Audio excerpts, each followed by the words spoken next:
waaw voilà merci. ñu taxaw su ñu mënee may ginnaaw ba la gis. dina am solo trop. asalaamualeykum. wa rahmatulahi taala wa barakatuhu. ñu ngi nuyu ñi fi teew ñëpp. di njëkkee nuyu ki nga xamante ne ñaari grade yi dafa daje ci moom muy sunu kilifa Ablaye Ciss mi nga xam ne mooy chef de quartier ba pare nekk fi imam moo tax ma ne ñaari grade ñoo daje ci moom ma koy nuyu di ko gërëm di ko sant ndax mooy sunu kilifa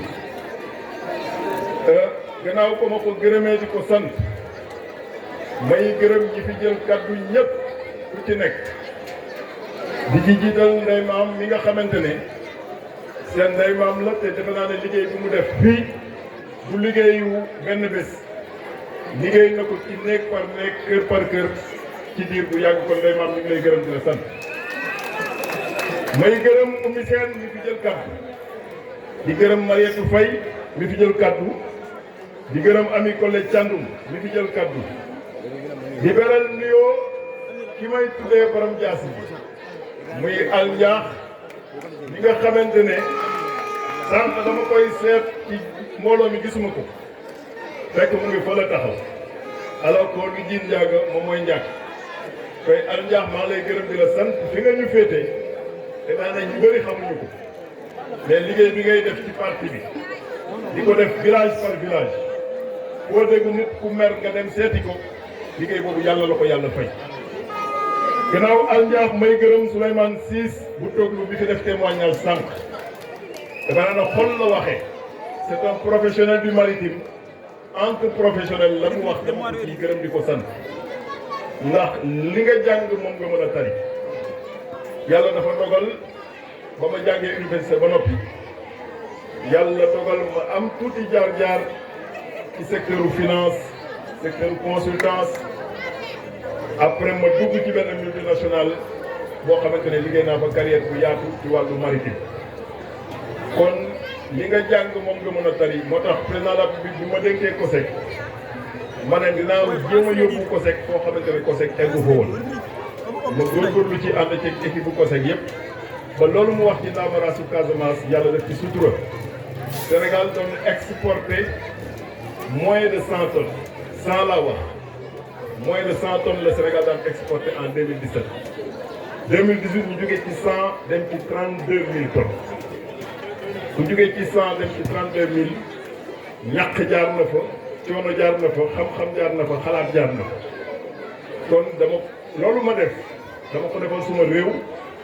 defal ko waa région naturelle u Casamance defalal ko opérateur yi liggéey ci wàllu Ndamaras yëpp at bi ci toppaat bi dafa jógee ci 32 000 dem ci 56 000 tonnes bi Covid 19 ñëwee ñëpp a jaaxle ma convoqué réunion avec waa DER ma ne leen il faut ngeen financer filière anacarde ndax métti na la région naturelle de Casamance bi nga xamante ne Kolda Sédhiou Ziguinchor ñoo ko ëmb ñu liggéey ci ak délégation générale à l'emploi rapide liggéey ci ak acteurs yi ci période Covid bi période bi nga xamante ne pour déplacer ci région dem ci beneen région lu jafe la woon yàlla suturaal ñu ci fexe ba def 40 000 tonnes ci daaw nga xamante ne année bi di sil la woon ren jii tàmbaliwaat nañu campagne boobu ba rombagum nañu 12 000 tonnes te campagne bi demagul fenn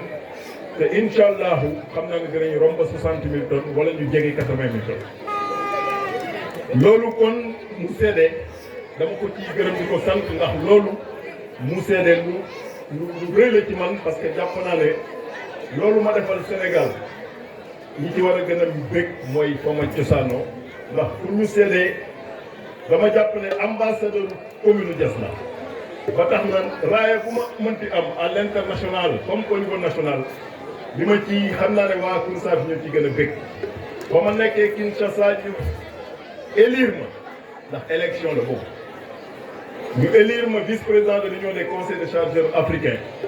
message yi ma njëkk a jot Koursaf la jóge pour wax rek ne doomu Saafeen fu mu egg rek na jàpp ne dafa egg au nom de toute une communauté may gërëm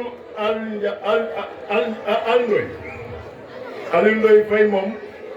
defe naa ne bi mu waxee ba noppi rek mënoon nañ tas meeting ndax wax na mais Aliou Ndoye mënul wax ci boppam gars yi léeg-léeg ci biir néeg ba fële waxtaan dañ fa waxtaan nga xamante ne imam Laye Diaro mu ngi toog kilifa yëpp toog seede yiñ seede ci Aliou Ndoye dama ne bu fa caméra yi nekkoon ci lay ëpp solo waaye seede yooyu foo dem seede boobu la ñuy wax ci Aliou Ndoye Aliou Ndoye dawul pour boppam su doon daw pour boppam tabax na ay étage dawal na ay kat-kat waaye gore wéet gore bañ a wéet gore Aliou Ndoye yàlla moo lay fay te dina la ko fay sa njaboot incha allah ndax li nga liggéeyal Saafeen li nga taxawal Saafeen yàlla dina la ko fay ci sa njaboot te loolu la ñuy ñaan te xam naa ne yàlla dina ko def ndax liggéey nga ci xam-xam liggéey ci ñaq liggéey ci jàmbaar liggéey ci fit te ba tey jugoo ci liggéey boobu kon dama lay gërëm di la sant suñuy seede ci yow sax du la neex parce que loolu gënalu la waaye mënuñu bañ a seede ci yow te seede boobu dañ koy seede ci biir mbokk yi. Aliou Ndoye am na ay jamono ànduñu woon Aliou Ndoye bu daan def sotti ci man sax dama koy woo téléphone dama yow bu ma fontoo yow man ak yow dañuy daje ci tout le temps parce que yow xam nga ne tu es un patriote authentique moi je suis un patriote authentique li tax ngay daw dëkk bi moo tax man aussi li tax may daw yaakaar naa ne dëkk bee tax moo tax Aliou Ndoye courage politique bi nga am dafa leen courage politique boo xamante ne leçon la te c'est une leçon d'humilité ndax nit ku woyeful munoo def loolu may gërëm Abdourahmane Niang Marodi ndax gaynde